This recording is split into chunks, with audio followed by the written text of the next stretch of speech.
Welcome back to the channel and welcome back to another UFC fight prediction video. In this video, I'll be predicting the full card of fights for UFC Fight Night, Cannonier versus Borralho. So yeah, Cannonier versus Borralho. And I'm just gonna get right into it. So I'm predicting the full card of fights. So in our first fight, we are in the women's featherweight division. We got Wang versus Victoria Leonardo. And how do I feel about this one right here? Is I'm going low confidence Wang to beat Victoria Leonardo. So Leonardo, nothing really impressive about her to be honest, but she is experienced. She's well rounded, and that cannot be slept on. Wang, we know she has had a solid, stellar, whatever you want to call it, striking career. Not the most MMA experience. Hasn't really fought anyone, no real challenges there. So Leonardo definitely live here. So Wang like a 9 plus 9, not plus 9, she's like a minus 9 million favorite, which is crazy. Just because she beat Valentina Shevchenko in the striking matchup, close. You could argue she lost or whatnot. And she had this and she had that, but yeah, she should win here. She has much more upside, but this is definitely one where the odds just don't line up. Like, this is a fight where this probably be a case where you can really judge where she's at, especially in her grappling, if that does become a factor here. But yeah, I'm not gonna put no confidence in that. This is gonna be a fight for me to see, especially with those odds. If the odds were like where they should be, like minus 200, yeah, I probably make a play on it. But the fact that the odds are like minus 1,000, no play at all. And the KO probably gonna be like minus 300, minus 400, so still no play at all. But yeah, I think Wang, she's gonna know what she has to show. She's going to a woman that's on the chopping block in Leonardo, and really not UFC caliber. She has UFC, she's well rounded and she's experienced. But outside that, her skills don't really not UFC level.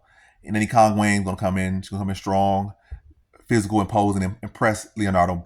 Leonardo probably try to use the clinch to Wang probably gonna initiate the clinch. She's gonna press her with strikes, be tagging her. They get inside, probably going this, when you naturally get inside a lot of times, you end up in the clinch. And Wang's gonna know that. When she get inside, she's gonna probably initiate the clinch, but she's gonna initiate it in an offensive manner, probably start to batter with knees inside and elbows, and just really start to butcher and manhandle Leonardo on the inside. After battering her from the distance, mid-range, then crash into the inside, clinch her up, put her against cage, start jam her with knees to the body, like knees to the midsection, elbows, and just really manhandle and butcher Leonardo. And then she stops her late first round via TKO. So in this one, I got Wang via first round TKO. Now to our next one, we have in the featherweight division, we got Ramaska versus Nathan Fletcher. And how do I feel about this one right here? I'm going low confidence Ramaska to beat Nathan Fletcher. I think they're both well-rounded, solid guys. Montas will be the 1 year older guy, which is not really it's not a positive, not a negative, to be honest. 26 versus 27. Who cares? Yeah. But Ramaska is the truer featherweight. He's bigger, physically longer, physically taller. Like 2 inches taller, 2 to 3 inches taller, 2 to 3 inches longer reach, and he's the natural featherweight. I think he's the better striker. I think Fletcher's the better grappler, but I think Ramaska could do a good job of, he's a well-rounded, both of these guys are well-rounded fighters, but I think Ramaska would do a good job of addressing grappling Fletcher. And also, I'm not going to be like, I'm going to put so much stakes in European grappling, which is one of the weaker grappling scenes in all of MMA. So yeah, I'm gonna go to who I feel is the better striker. So bigger, stronger, better striker, longer, wider, etc. Got Ramaska to be able to address the grappling of Fletcher, because he's a solid guy. Fletcher only had like 1 TKO on the record, but he has majority subs. Ramaska has majority TKOs, but he has some subs as well. He has about like 3 subs on the record. So whereas Fletcher had like 1 TKO win and 1 TKO loss. His only loss is TKO. But I'm going to say decision for Ramaska. I think Fletcher's going to keep him honest with the wrestling and then striking as well. But I think Ramaska will use his length, use his height, use his size, and use his grappling skills as well to negate Fletcher's grappling skills for the most part and look to outstrike him over the course of 3 rounds and beat him by decision here. So in this one, I got Ramaska via decision. Now to our next one, we have in the women's bantamweight division, we got Nunes versus Jacqueline Cavalcanti. And how do I feel about this one right here? I'm going low confidence Jacqueline Cavalcanti to beat Nunes. I feel like Cavalcanti, she has the length and size to not get bullied by Nunes, and she has a much better, cleaner striking skill. She'll be taller, longer. Nunes will probably be physically, I'm not gonna say Nunes is weird.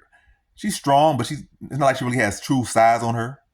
She really should be fighting at like a much smaller weight class, dedicate herself and get herself in shape or something, because you don't have the skills or talent or anything to be this sloppy and lazy and this trash and fighting at this weight class. You should be at 115. I know you want to be a man and you want to fight at this and that, but lose the weight.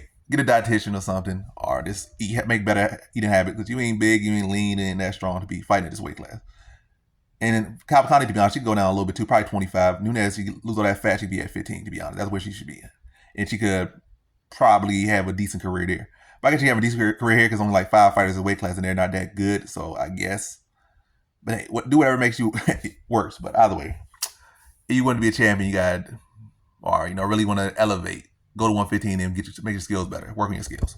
But yeah, back as one. I think Cavalcanti would be able to address the bullying and the swinging and the bullying and the swinging of Nunes and just be cleaner, sharper, butcher down the middle. She puts up good volume, puts up good technique, and I think she'll be able to outstrike Nunes for 3 rounds.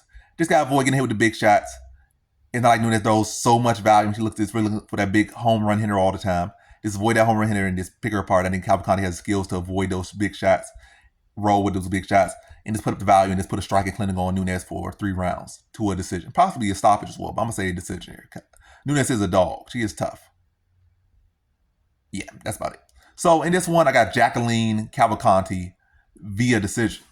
Now to our next one, we got in the lightweight division, we got Vyacheslav Borschev versus James Llontop. And how do I feel about this one right here? I'm going low confidence Vyacheslav Borschev to beat James Llontop.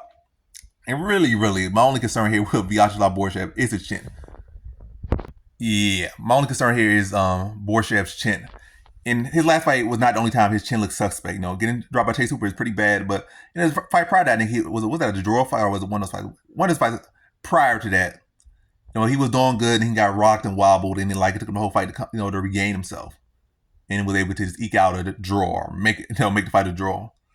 But had a real good start, got touched, was wild. But I see another fighting was against Dakota Bush. Even though they're gonna show the highlights, he got rocked by Dakota Bush too. So, and Dakota Bush not really a heavy hitter, so Borshev's chin has always been questionable, and that's my concern. James Llontop could potentially catch him.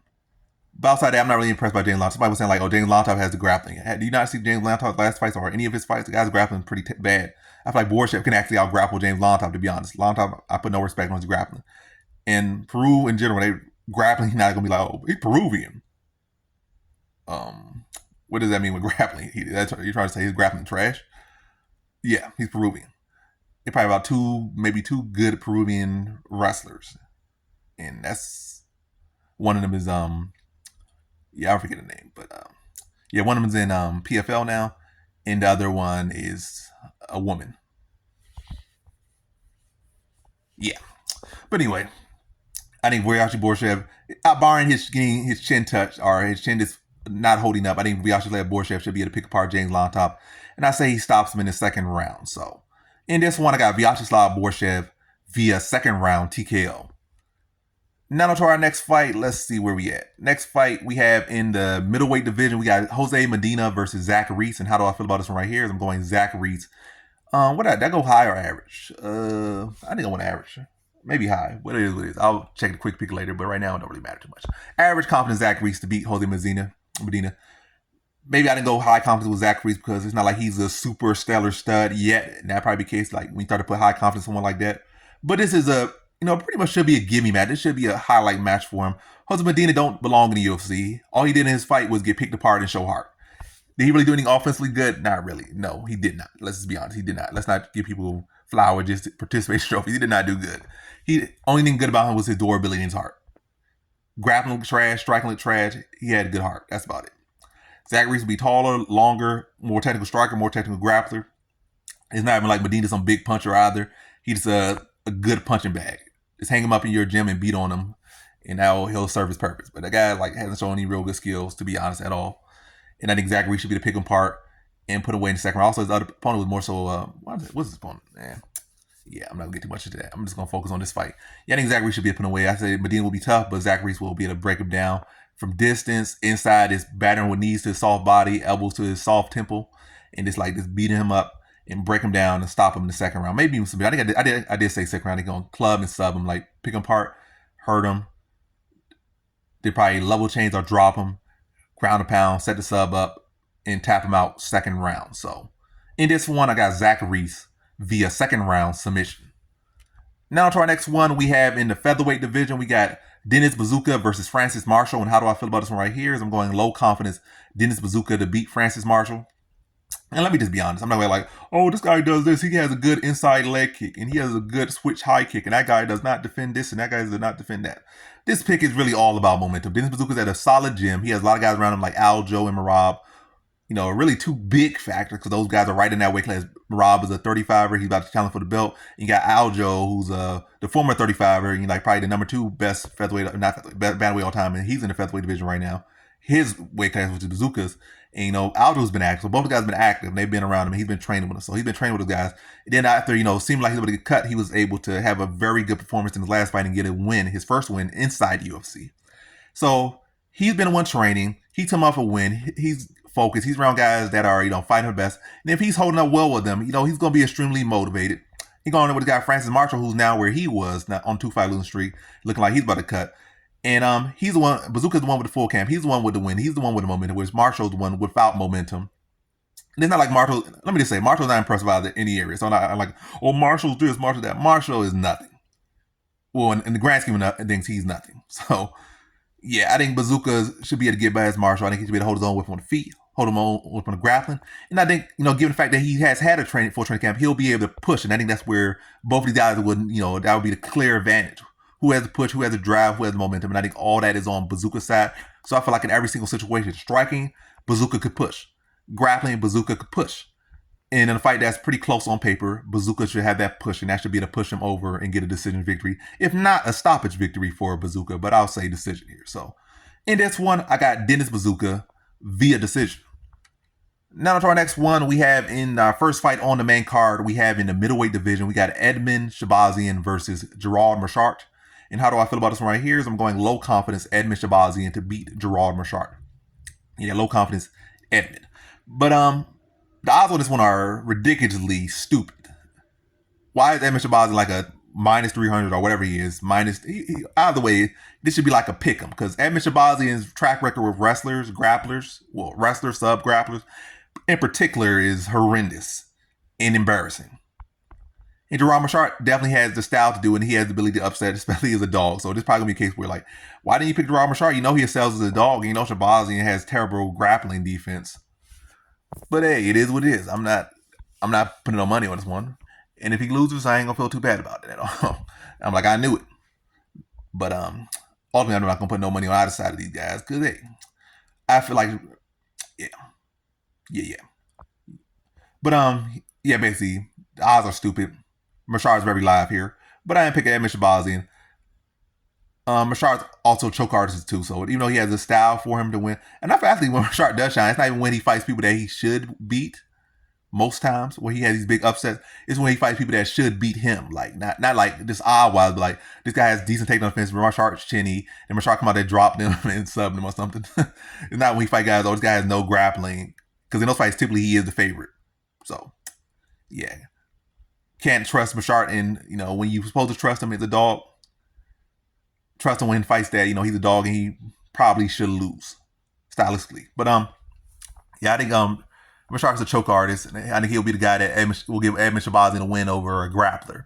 And I think Shahbazyan gonna stop him early, probably press him. Meerschaert gonna fold underneath the pressure, and I think probably get wobble. He might do a dumb thing where instead of initially trying to set up the level changes and work behind the jab, throw some kicks out there, trying to throw some fillers out there, and maybe try to put some smart pressure on him to get Shahbazyan maybe to cover up, then start to work to grappling. He probably gonna straddle the fence, let Shahbazyan pressure him.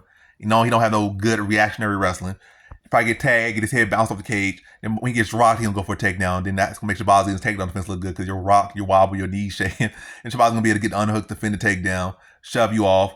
Probably hit you with a slap in the face a little bit, maybe hit you with a hammer fist real quick, and then go get some distance, then start to stalk you on wobbling knees, put you back on the cage, and start to tee off on you and TKO, like I said, TKO, and TKO him against the fence, mid-late first round. That's why I see. I think Gerard Meerschaert is going to have some very extremely negative low IQ moments in that first round, and Edmund Shahbazyan is going to fully capitalize, hurt him, and by the time he starts doing what he should do, it's going to be too late. He's already going to be on shaky legs, and Shahbazyan's gonna see that, TKO him, and put him out. Yeah, I guess that's the same name. TKO, put him out. Yeah, and TKO him in the first round, mid to late first round. So in this one, I have Edmund Shahbazyan via first round TKO.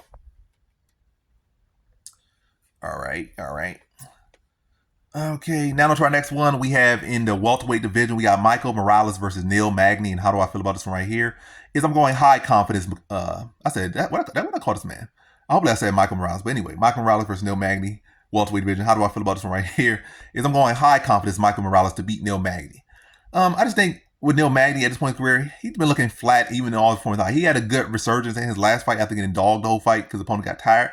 But unfortunately for him in this one, Michael Morales is a young, true talent. He has size, he has length. Maybe Magny is taller. Maybe Magny is a little bit longer, but he's not as tall, as big as he was against Mike Mayow, who really could be a featherweight and was a featherweight at one point, or 55 or whatever the case may be. Michael Morales is a true pretty big, sizable welterweight, young, and he has a very high ceiling, well-rounded, and he has the cardio to go 15 minutes, and he has the cardio to go 25 minutes, in my opinion, to beat Neil Magny up for as long as he needs to beat Neil Magny up.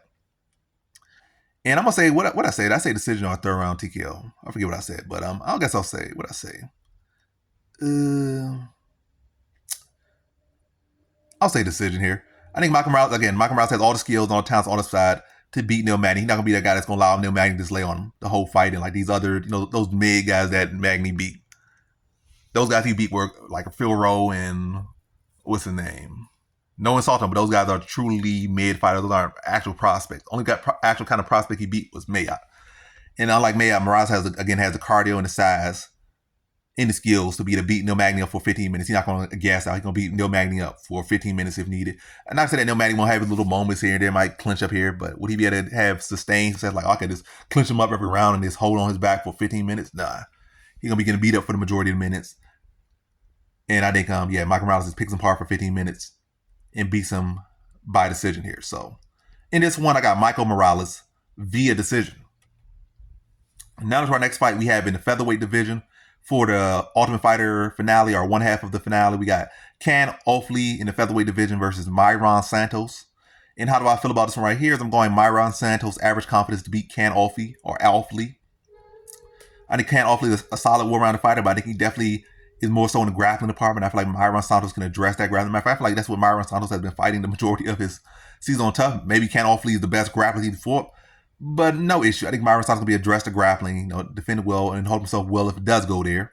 I think he's the much better striker. And overall, I think he's a much more UFC ready talent. He's younger, better, bigger, stronger.